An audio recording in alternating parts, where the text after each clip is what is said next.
Hey, it's Brock here with Rock Hill Farms, and today we're going to do some mowing with my new Maschio Flail Mower.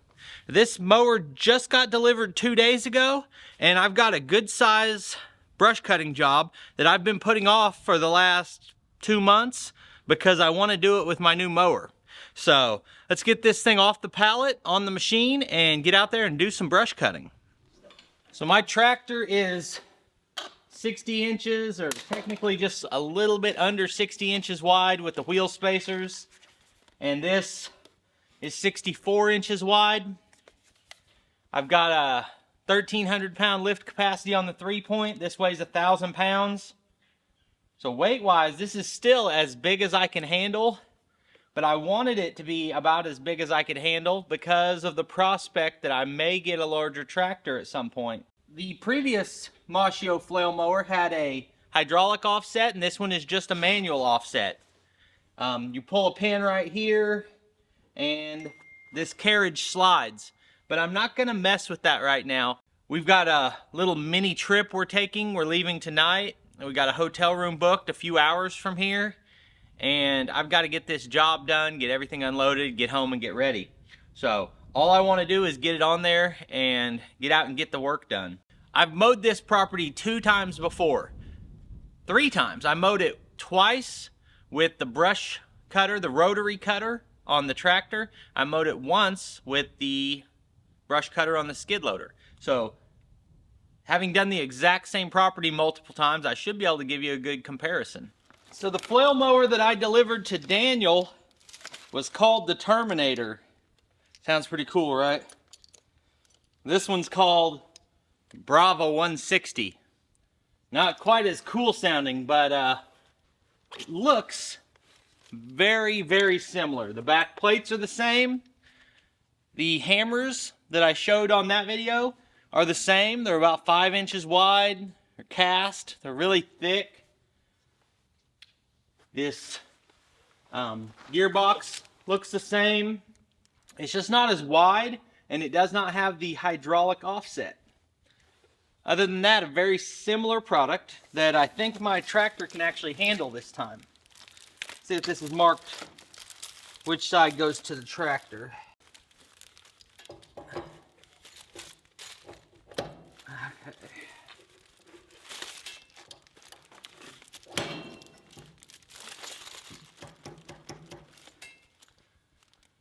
All right. You can tell this has a lot of grease on it already on all the U-joints. It's also got a hole here that lets you access the grease fittings. We got a cradle for the PTO. Although the geometry of this one doesn't seem to hold it quite as well. There we go.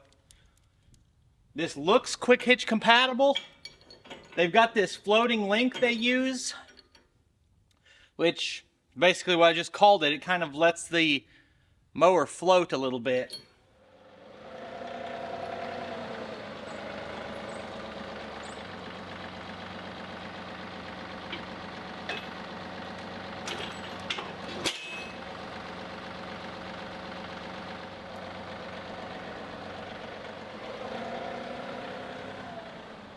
Just eyeballing it, I thought this was going to be quick hitch compatible, but our distance here to here is probably 8 inches off of where it needs to be.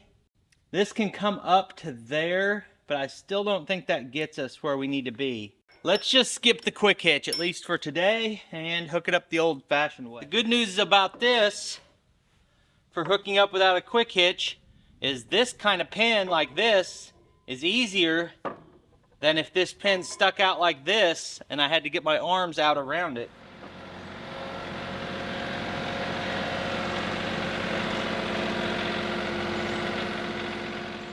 As I rewatched the footage, I realized it's probably for the best that it is not quick hitch compatible, because with that floating top link, I think I would rather not have that in the top hook of a quick hitch. I think I would rather have that directly attached.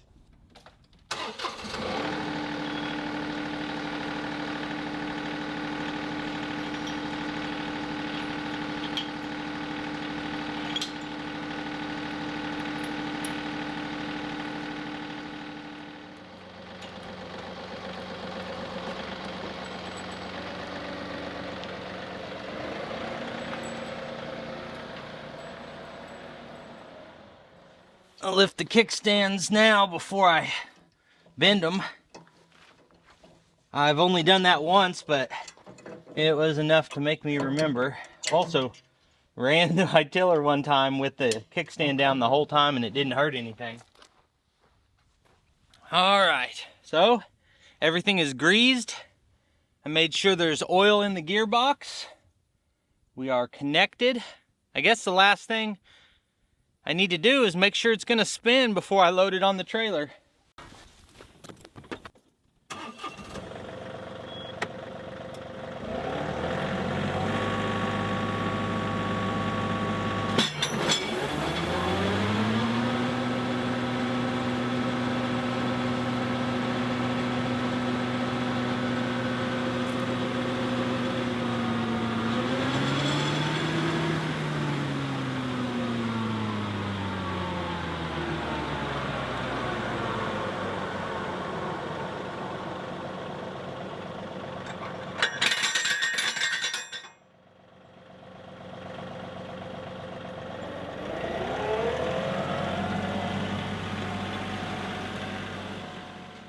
Well, I said that was my last step, but I guess I've got one more. It's currently about 28 degrees outside. High today is 38. We all know how much dust you kick up when brush cutting. So I'm gonna go ahead and winterize the cab, keep that dust off me at the same time. Only takes a minute to put these doors on, so we'll just get it done real quick.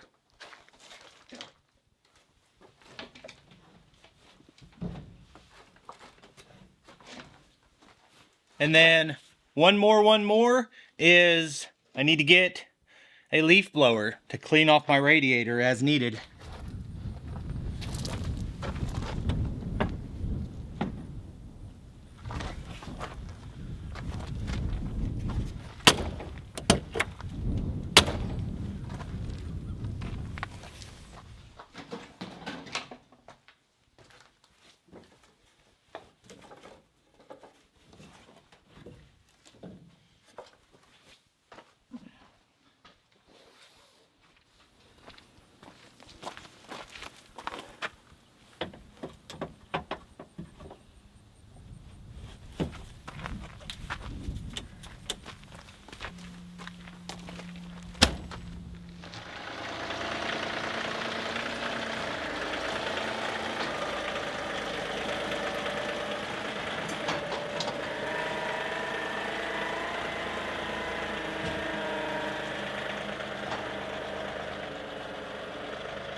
Well guys, it feels like I was about to really mess this up. And I wonder if any of you guys noticed what I'm talking about as I was hooking this up. But come over here and show you, and it might be all right the way it is, but I don't want to take any risk with it.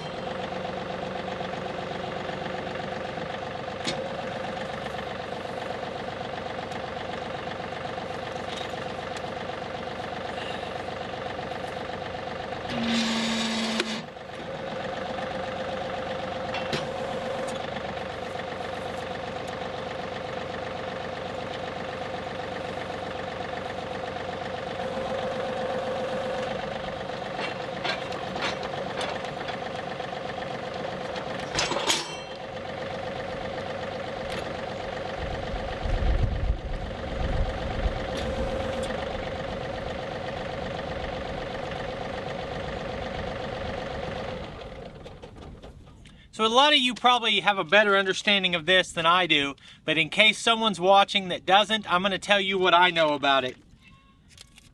This right here, when this guard bottoms out against the other piece of the guard, that means that internally your PTO shaft is probably also bottomed out. I think they set them up to be about the same. So what that means is if this touches this, you're bottomed out and your weight of your implement is shoving in on your actual gearbox, your PTO on the back of the tractor, and you can cause some pretty serious damage. Now I've got several PTO implements and I've never had to cut a PTO shaft. Everything fit and was good to go when I got them. And this one, it seems like we need to take 2 inches off of this. Because with the idea being, if this was a bigger tractor, which this can run on a bigger tractor. So if this was a bigger tractor, these arms might be 3 or 4 inches longer, and this might be 3 or 4 inches longer, so the shaft is sized for that. And technically, I didn't quite bottom out, but I'm within 1 inch. And the concern is when I come on and off of a trailer, or I go through a dip, or my tires go down in a valley and then back out, that at some point this can drop even lower than it is now and drive that shaft into my PTO and tear something up. So I'm gonna take this off and see if I can get it cut down a little bit, and then we'll give it a try. Before I even do it, leave it in the comments. Do you think this is a problem? Would you run this way, or would you cut it down? Now, the next thing is this has that offset to it. I'm wondering how much difference it makes in the length of the PTO shaft when you offset the mower. So if I slide it that way a foot, I would think it would make this probably 6, 7 inches longer, at which point it wouldn't need to be cut. And that would give me time, that would let me mow with it offset, and try to determine how much I want to cut it down and make sure I cut it down properly. So I think I'm going to see if I can slide this over and see how much difference that makes on the length of the PTO shaft.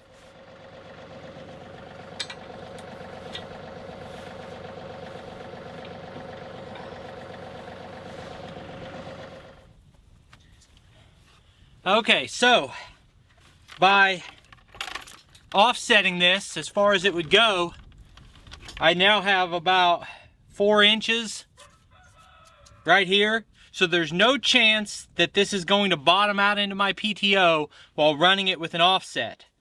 But if one day I decide I want to run it directly behind the tractor, I don't want to have this problem again. So before I do very much mowing, I'm going to cut this PTO shaft down. So what I want to do right now is make sure the tractor can handle the offset weight. This is a heavy attachment. I'm going to mow just a little bit, see how it mows, and then I'm going to go pick my skid loader up because I've had it at a rental and it's done. And then on Monday, I think I'm going to cut this PTO shaft down. I want your advice. Do you think this needs cut down, and how much? And to really know that, I'll need to extend it out and see how long it is fully extended. Take the measurement here, extend it and measure it.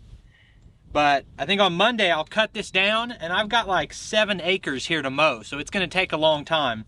And like I said earlier, I've got a trip to make. So right now, I'm going to make sure this will handle mowing like this, and then we'll go from there.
All right, well, the tractor seemed to handle the mower just fine. I didn't feel any issues with stability or anything. It's got a big roller on the back of it that sets on the ground. And with that on the ground, you know, and then it's got a floating top link. So between that roller and the floating top link, this is really wavy ground, and it seemed like it followed the contour on its own without me constantly feathering the 3-point controls. So I'm really happy with the cut quality. I think this is sized appropriately for my tractor, but I also think it's big enough that if I get a bigger tractor, it's still gonna work for me. And that's what I was looking for in terms of the size of mower to get. So, really happy with this first use. I've got 2 hours before I'm supposed to be back home and heading out on the road. So in that time, I'm gonna go get my skid loader. I've got 7 acres to mow here, so that'll take several hours, and I wanna just donate a whole day to it.